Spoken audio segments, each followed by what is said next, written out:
大家好，我是萨姐，今天来做一款前段时间很火的巧克力金枕蛋糕。蓬松柔软的口感和简单的做法都是它爆火的原因。要想金枕蛋糕不塌陷，就跟着我一起做起来吧。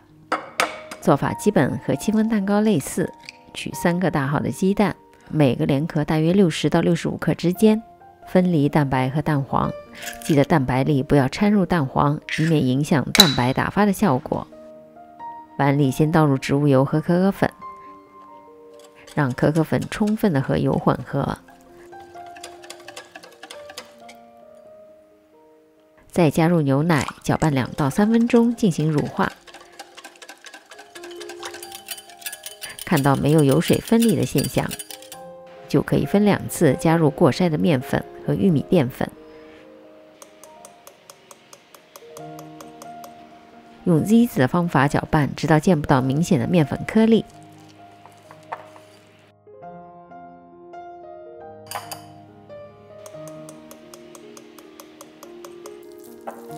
现在的面糊会比较稠，不需要用力搅拌，以免起筋。分2次加入蛋黄。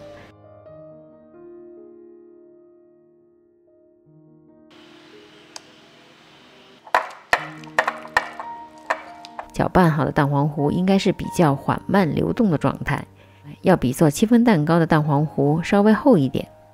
如果太稠或者太稀，都会导致蛋糕糊消泡或者蛋糕做出来塌陷。先预热烤箱至155度，蛋白里倒入少量的柠檬汁，让蛋白霜的打发更加的稳定。也可以用白醋或者塔塔粉来替代。先中高速打发，让大量的空气进入，并且出现较粗的泡泡。分3次加入细砂糖，每次加入之后观察蛋白的状态，根据情况调节搅拌器的速度。当蛋白霜出现明显的细纹，就应该改成低速。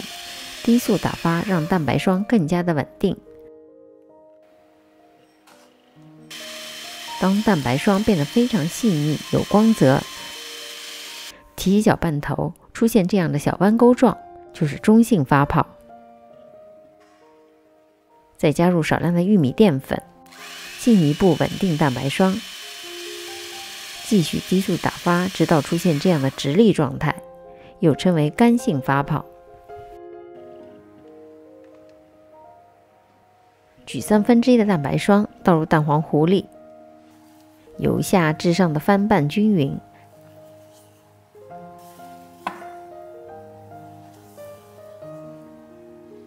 然后倒回蛋白霜里，翻拌的时候要注意把底部和四周的一起翻拌，否则就容易造成蛋糕里有明显的大洞或者布丁层。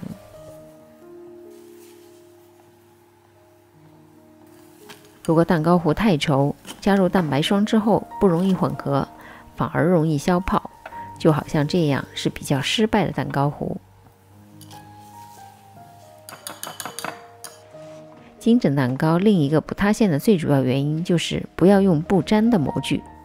如果你家里有任何粘底的吐司模具，或者制作金枕蛋糕的纸盒，那就最好。